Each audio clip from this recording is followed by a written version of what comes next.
Isang mapayapang araw sa iyo. Welcome sa Living Word, isang pag-aaral mula sa Biblia. Halika at tuklasin natin ngayon ang mga katotohanan sa likod ng kwentong ito. Bakit tayo nakaupo lamang dito hanggang sa mamatay? Pagpili sa pananampalataya, katapangan, at kaligtasan ng Diyos. Ikalawang Mga Hari Kapitulo 7 versikulo 3 hanggang 4. At mayroong 4 na lalaking may ketong sa pasukan ng pintuang bayan, at sila'y nag-usap-usap, bakit tayo nakaupo lamang dito hanggang sa mamatay? Kung ating sabihin, pumasok tayo sa bayan, ang kagutom ngay nasa bayan, at doon tayo mamamatay, at kung tayo'y manatiling nakaupo rito, mamamatay din tayo. Ngayon ngay halina, at pumasok tayo sa pulutong ng mga Siryo, kung iligtas nila tayong buhay, tayo'y mabubuhay, at kung tayo'y patayin nila, mamamatay lamang tayo. Itinala sa Ikalawang Mga Hari Kapitulo 7 versikulo 3 hanggang 4 ang isa sa mga pinakakapansin-pansing pagbabago sa kasaysayan ng Israel. Ang Samaria ay kinukubkob ng hukbo ng Syria. Ang taggutom ay naging napakalubha kung kaya't ang mga tao ay nagugutom, at kawalan ng pag-asa ang pumuno sa lungsod. Ikalawang Mga Hari Kapitulo 6 versikulo 24 hanggang 33. Sa pananaw ng tao, tila walang anumang paraan ng pagtakas. Gayunpaman, sa gitna ng napakalubhang sitwasyon, nagsalita na ang Diyos sa pamamagitan ng propetang si Elisha na siya ay magkakaloob ng himalang kaligtasan. Ikalawang Mga Hari Kapitulo 7 versikulo 1. Habang ang mga tao sa loob ng lungsod ay nakikipagbuno sa takot at di pananampalataya, 4 na hindi pinangalanang lalaking may ketong ang nakatayo sa labas ng pintuan. Sila ay itinakwil ng lipunan dahil sa kanilang sakit, ngunit gagamitin ng Diyos ang mga nalimutang lalaking ito upang maging saksi sa kanyang makapangyarihang pagliligtas. Ang kanilang tanong, bakit tayo nakaupo lamang dito hanggang sa mamatay, ay higit pa sa isang praktikal na pagmamasid. Ito ay naging isang makapangyarihang espiritual na hamon. Inilalantad nito ang panganib ng pagkabalisa na dulot ng takot at inaanyayahan tayong sumulong sa pananampalataya, na nagtitiwala sa soberanong Diyos na may kakayahang gawin ang hindi magawa ng lakas ng tao. Sa teolohiya, ang talatang ito ay nagpapakita ng soberanya ng Diyos, kanyang biyaya sa mga walang magawa, ang pangangailangan ng kilos na puno ng pananampalataya, at ang kanyang kakayahang gamitin ang mga hindi inaasahang tao para sa kanyang kaluwalhatian. Sa buong kasulatan, paulit-ulit na kumikilos ang Diyos sa pamamagitan ng mga itinuturing ng mundo na mahihina, walang halaga, o itinakwil. Ang talatang ito ay tumuturo din sa atin kay Hesukristo. Ang sangkatauhan ay espiritual na walang magawa dahil sa kasalanan, at hindi kayang iligtas ang sarili. Tanging ang mapagbiyayang pakikialam ng Diyos sa pamamagitan ni Kristo ang nagbibigay ng tunay na kaligtasan mula sa espiritual na kamatayan. Tinatawag ng Diyos ang kanyang bayan na tumugon sa kanyang mga pangako ng may matapang na pananampalataya, na nagtitiwala sa kanyang soberanong kapangyarihan upang isagawa ang tila imposible sa paningin ng tao. Sa panahon ng paghahari ni Jehoram na hari ng Israel, pinalibutan ng hukbo ng Syria ang Samaria. Walang makapasok na pagkain sa lungsod. Naging napakalubha ng taggutom kung kaya't kahit ang mga karaniwang pagkain ay naging hindi kapani-paniwalang mahal. Ang kawalan ng pag-asa ay lumaganap sa buong bansa. Gayunpaman, nagsalita ang Diyos sa pamamagitan ni Elisha na sa loob ng 24 na oras ay magbabago ang lahat. Karamihan sa mga tao ay itinuring na imposibleng paniwalaan ang pangako ng Diyos. Ang 4 na lalaking may ketong ay nakatayo sa labas ng pintuan ng lungsod sapagkat ipinagbawal ng kautusan na sila ay manirahan kasama ng malusog na populasyon. Levitiko Kapitulo 13. Wala silang tahanan. Walang katiyakan sa buhay. Walang pag-asa ayon sa paningin ng tao. Gayunpaman, gagamitin ng Diyos ang mga taong ito na hindi pinapansin upang ipahayag ang isa sa pinakadakilang himala ng Israel. Ang pananampalataya ay nagsisimula kapag tinanggihan nating manatiling hindi kumikilos dahil sa takot. Bakit tayo nakaupo lamang dito hanggang sa mamatay? Ang tanong na ito ay naging hudyat ng pagbabago. Kinilala ng mga Ketungi na ang pananatili sa kinalalagyan nila ay tiyak na kamatayan. Ang hindi paggawa ng anuman ay isang desisyon sa kanyang sarili. Minsan ang pinakamalaking hadlang sa pagdanas ng gawa ng Diyos ay hindi ang hayagang pagsuwi kundi ang takot na hindi kumilos. Sa espiritual na aspeto, maraming tao ang nananatiling nakakulong dahil tinatanggihan nilang tumugon sa paanyaya ng Diyos. Ang ilan ay ipinagpapaliban ang pagsisisi. Ang iba ay banibinbin ang pagsunod. May iba pa na hinahayaang ang takot, panghihina ng loob, pagkakasala, o kawalan ng katiyakan ay panatilihin silang hindi kumikilos sa espiritual. Sa buong kasulatan, paulit-ulit na tinatawag ng Diyos ang kanyang bayan na magtiwala sa kanya ng sapat upang sumulong sa pagsunod. Pagsasaliksik sa salitang Hebreo, yashab, umupo, manatili, tumahan. Ang pandiwang Hebreo na yashab ay nangangahulugang umupo, manatili, tumigil, tumahan. Sa kontekstong ito, ang pananatili sa kinalalagyan nila ay nangahulugang tiyak na kamatayan. Sa espiritual, nagbabala ang kasulatan laban sa pananatili sa di pananampalataya, pagiging kampante, o pagsuway. Patuloy na tinatawag ng Diyos ang kanyang bayan na bumangon at sumunod sa kanya sa pananampalataya. Ang pananampalataya ay hindi kailanman pasibong kawalang kibo. Ang biblical na pananampalataya ay tumutugon sa inihayag na katotohanan ng Diyos. Ang apat na ketungin ay hindi alam ng tiyak kung paano gagana ang Diyos. Kinilala lamang nila na ang pananatilang walang kibo ay walang maibibigay na pag-asa. Gayun din, ang mga mananampalataya ngayon ay tinatawag na sundin ang salita ng Diyos kahit hindi pa nila nakikita ang kahihinatnan nito. Hindi binabaliwala ng pananampalataya ang mga paghihirap. Ang pananampalataya ay nagtitiwala sa katangian ng Diyos sa gitna ng mga paghihirap. Umalis si Abraham sa kanyang tinubuang bayan sa pamamagitan ng pananampalataya. Lumapit si Moises kay Faraon bilang pagsunod. Tinawid ni Josue ang Jordan na nagtitiwala sa pangako ng Diyos. Lumakad si Pedro palabas ng bangka patungo kay Jesus. Ang bawat isa sa mga lingkod na ito ng Diyos ay sumulong sapagkat naniwala sila sa salita ng Diyos ng higit kaysa sa kanilang mga kalagayan. Ang isang taong nakulong sa loob ng nasusunog na bahay ay hindi maaaring manatiling nakaupo habang may tulong na maaari niyang matanggap. Ang desisyon na manatili ay nagiging desisyon na mapahamak. Gayun din, ang ebanghelyo ay tumatawag sa mga makasalanan na huwag manatili sa kanilang kinalalagyan kundi lumapit kay Kristo, na siya lamang ang nag-aalok ng kaligtasan. Para sa mga individual na mananampalataya, huwag hayaang ang takot, pagkabigo, o kawalan ng katiyakan ay makahadlang sa pagsunod. Magtiwala sa mga pangako ng Diyos kahit hindi malinaw ang hinaharap. Para sa mga pamilya, pangunahan ang inyong sambahayan sa pananampalataya sa halip na takot. Manalangin ng sama-sama sa panahon ng kahirapan at magtiwala sa pagkakaloob ng Diyos. Para sa mga kabataan, huwag ipagpaliban ang pagsunod kay Kristo. Ang pinakamainam na panahon upang sundin ng Diyos ay ngayon. Para sa mga pinuno ng iglesia, palakasin loob ang bayan ng Diyos na sumulong sa pananampalataya sa halip na manatiling komportable sa espiritual. Mamuno ng may katapangan, na nagtitiwala sa mga pangako ng Diyos. Ang pananampalataya ay nagsisimula kapag tinihil nating hayaang kontrolin ng takot ang ating mga desisyon at nagsimulang magtiwala sa mga pangako ng Diyos upang sundin siya. Ang apat na ketungin ay gumawa ng matapang na desisyon, kinilala nila ang kanilang kawalan ng magawa, ngunit nakilala rin nila na ang Diyos ay maaari pa ring magkaloob ng pag-asa kung saan tila wala nito. Ngunit ano ang nangyari nang gawin nila ang hakbang na iyon? Paano namagitan ang Diyos? Ano ang itinuturo sa atin ng kanilang paglalakbay tungkol sa soberanong kapangyarihan ng Diyos at sa kanyang kamanghamanghang biyaya? Amen. Maraming salamat sa pakikinig. Ako si Pastor Jeff Flores, nagsasabing sa Diyos ang lahat ng papuri. Isang mapayapang araw sa iyo. Welcome sa Living Word, isang pag-aaral mula sa Biblia. Ipagpatuloy natin ang pag-aaral. Samahan mo ako ngayon. Bakit tayo nakaupo lamang dito hanggang sa mamatay? Pagpili sa pananampalataya, katapangan, at kaligtasan ng Diyos. Ikalawang bahagi. Punto 2, ang soberanong kapangyarihan ng Diyos ay nagbubukas ng daan kung saan tila walang daan. Pangunahing teksto, Ikalawang Mga Hari Kapitulo 7 versikulo 5 hanggang 8. At sila'y nagsibangan sa Takip Silim, upang pamaron sa kampamento ng mga Siryo, at nang sila'y dumating sa pinakadulong bahagi ng kampamento ng Syria, narito, walang taong nandoon.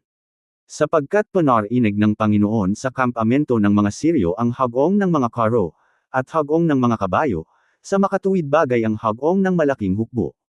At nang ang mga ketunging ito ay dumating sa pinakadulong bahagi ng kampamento, sila'y pumasok sa isang tolda, at kumain at uminom, at nagdala mula roon ng pilak, at ginto, at kasuutan. Ikalawang Mga Hari Kapitulo 7 versikulo 5 hanggang 8. Iglesia, sa unang bahagi ay natutunan natin na ang pananampalataya ay nagsisimula kapag tinanggihan nating manatiling hindi kumikilos dahil sa takot. Ang apat na ketungin ay nagtanong sa isa't isa, bakit tayo nakaupo lamang dito hanggang sa mamatay? Sa halip na sumuko sa kawalan ng pag-asa, pinili nilang sumulong. Ngayon ay nasasaksihan natin ang himalang tanging Diyos lamang ang makagagawa. Lingid sa kaalaman ng mga ketungin, habang gumagawa sila ng maliit na hakbang ng pananampalataya, ang Panginoon ay kumikilos na sa likod ng mga pangyayari. Ipinapaalala sa atin ng talatang ito na ang paglalaan ng Diyos ay laging aktibo, kahit hindi pa natin nakikita ang kanyang kamay.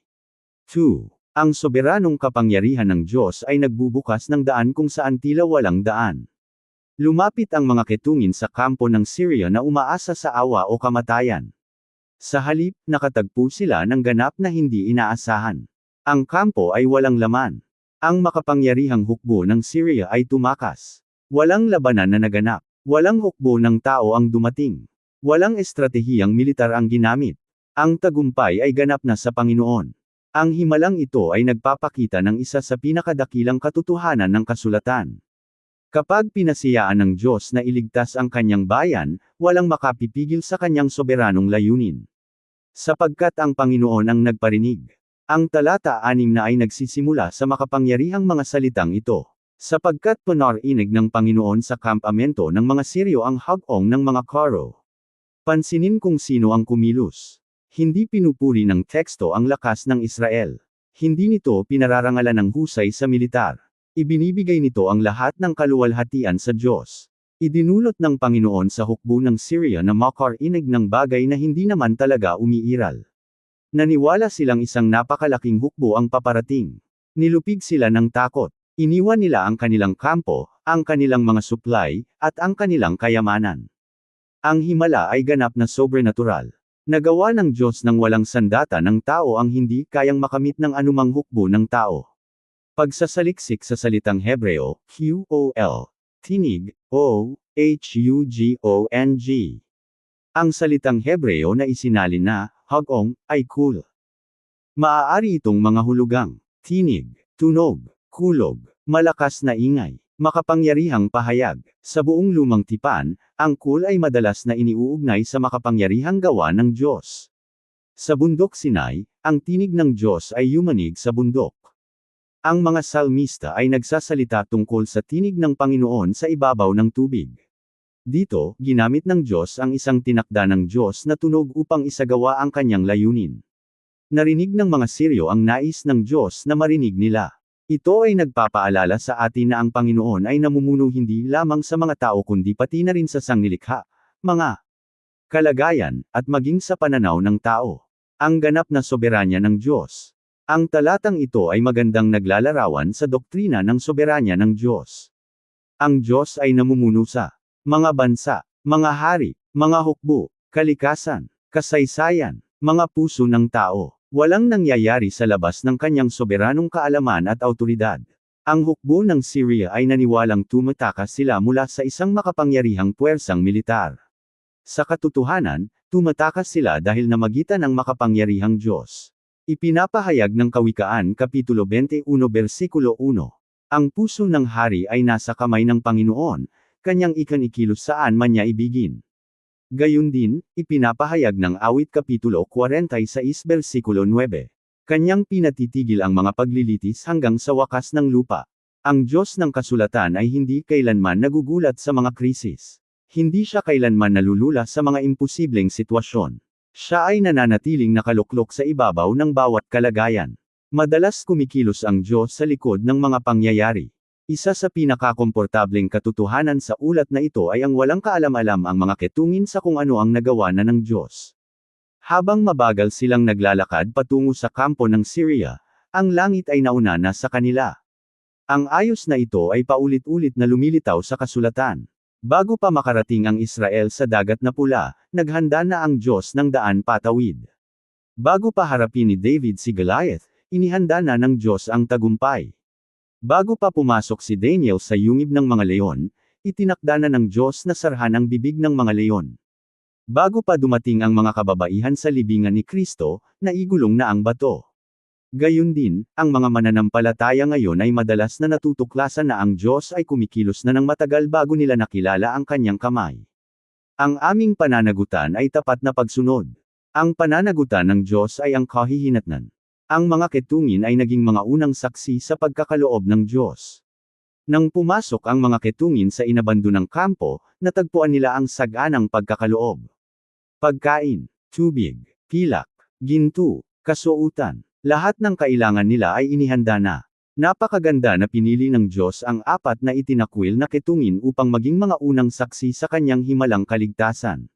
Sa buong kasulatan, nalulugod ang Diyos na gamitin ang mga hindi inaasahang tao. Si Moises, ang nag-aatubiling pastol. Si Gideon, ang takot na magsasaka. Si David, ang bunsong anak. Ang mga pastol sa pagsilang ni Kristo. Ang mga mangingisdang tinawag upang maging mga apostol. Ang kapangyarihan ng Diyos ay pinakamalinaw na naipapakita sa pamamagitan ng mga mapagpakumbabang kasangkapan na nagtitiwala sa Kanya. Gaya ng isinulat kalaunan ni Pablo, pinili ng Diyos ang mga bagay na mangmang sa sanglibutan upang hiyain ang marurunong. Unang Korinto Kapitulo 1 Versikulo 27, KJV. S.I. Kristo, ang higit na pagkakaloob ng Diyos. Ang himalang pagkakaloob na ito ay sa huli nakaturo lagpas sa Samaria patungo kay Hesukristo. Gaya ng mga nagugutom na tao na nangangailangan ng tinapay, ang sangkatauhan ay nangangailangan ng tinapay ng buhay. Gaya ng pagkakaloob ng Diyos ng pagkain sa panahon ng taggutom, nagkaloob siya ng kaligtasan para sa mga makasalanan sa pamamagitan ng kanyang anak. Ipinahayag ni Jesus, "Ako ang tinapay ng buhay." Juan Kapitulo 6 Versikulo 35, KJV. Ang walang lamang kampo ng Syria ay nagpapaalala sa atin na ang biyaya ng Diyos ay laging humihigit sa pangangailangan ng tao. Ang krus ni Kristo ay nagbibigay ng ganap na kapatawaran. Ang kanyang muling pagkabuhay ay nagbibigay ng walang hanggang pag-asa. Ang kanyang ebanghelyo ay nag-aalok ng masaganang espiritual na kayamanan sa lahat ng sumasampalataya. Ang NAKATAGONG tulay. Isipin ang mga manlalakbay na nakulong sa harap ng malalim na bangin sa gitna ng makapal na hamog. Sa paniniwalang walang daan patawid, naghahanda silang bumalik. Lingid sa kanilang kaalaman, isang matibay na tulay ang umaabot na sa kabila ng bangin, na natatakpan ng hamog. Tanging kapag sumulong sila ay natutuklasan nila na ang daan ay inihanda na. Maraming mananampalataya ang nakararanas ng patnubay ng Diyos sa ganitong paraan. Madalas hindi natin makita ang kanyang pagkakaloob hanggat hindi tayo lumalakad ng pasunod. Ang pananampalataya ay nagtitiwala na ang Diyos ay nauna na sa atin. Ang bukas na pintuan. Isang pamilya ang desperadong naghahanap ng masisilungan sa gitna ng marahas na bagyo. Matapos ang ilang oras ng takot, natuklasan nila na ang pinto ng isang kalapit na silungan ay bukas na sa lahat ng panahon. Ang kanilang kaligtasan ay hindi nakadepende sa pagtatayo nila ng sariling silungan kundi sa pagpasok sa inihanda na. Gayun din, ang kaligtasan ay hindi isang bagay na nililika natin. Nagkaloob na ang Diyos ng ganap na kaligtasan sa pamamagitan ni Hesukristo. Ang aming pananagutan ay lumapit sa Kanya sa pamamagitan ng pananampalataya. Para sa mga individual na mananampalataya, magtiwala sa hindi nakikitang gawa ng Diyos kahit mukhang wala ng pag-asa ang mga kalagayan. Huwag husgahan ang katapatan ng Diyos batay sa nakikita mo sa kasalukuyan. Lumakad ng pasunod, na naniniwalang ang Panginoon ay nauna na sa iyo.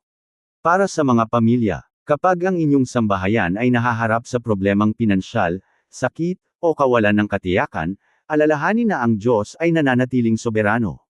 Manalangin ng sama-sama. Palakasin loob ang isa't isa gamit ang kanyang mga pangako. Ituro sa inyong mga anak na magtiwala sa panahon ng Diyos sa halip na magpanik sa mga pansamantalang kahirapan. Para sa mga kabataan, huwag panghinaan ng loob kapag hindi mo makita ang plano ng Diyos para sa iyong hinaharap. Ang Panginoon ay naghahanda na ng landas sa harap mo. Hanapin siya araw-araw, sundin ang kanyang salita, at magtiwala sa kanyang ganap na patnubay. Para sa mga pinuno ng iglesia, pangunahan ang bayan ng Diyos ng may pagtitiwala sa soberanya ng Diyos. Huwag umasa lamang sa mga estratehiya ng tao. Umisa sa panalangin, tapat na pangangaral, at kapangyarihan ng banal na espiritu. Alalahanin na madalas isinasagawa ng Diyos ang kanyang pinakadakilang gawa sa paraang hindi inaasahan ng sinuman. Iglesia, naitanong mo na ba kung nasaan ang Diyos habang ikaw ay naghihintay? Alalahanin ang apat na ketungin. Akala nila ay naglalakad sila patungo sa kawalan ng katiyakan. Sa katotohanan, naglalakad sila patungo sa isang himalang inihanda na ng Diyos. Marahil ngayon ay hindi mo makita ang sagot. Marahil ay hindi mo maunawaan ang pagkaantala. Ngunit lakasan mo ang iyong loob. Ang Diyos na nagpawalang laman sa kampo ng Syria. Ang Diyos na naghati sa dagat na pula. Ang Diyos na bumuhay kay Jesus mula sa mga patay. Ay patuloy na kumikilos sa likod ng mga pangyayari. Patuloy na lumakad sa pamamagitan ng pananampalataya. Ang kanyang pagkakaloob ay darating sa kanyang ganap na panahon. Iglesia, ang himala ng Diyos ay hindi nagwakas nang makahanap ng pagkain ang mga ketungin. Hindi nagtagal ay napagtanto nila na ang pagpapala ng Diyos ay may kaakibat na pananagutan. Ang mabuting balita ay hindi kailanman inilaan para sarilinin lamang. Amen. Maraming salamat sa pakikinig. Ako si Pastor Jeff Flores, nagsasabing sa Diyos ang lahat ng papuri.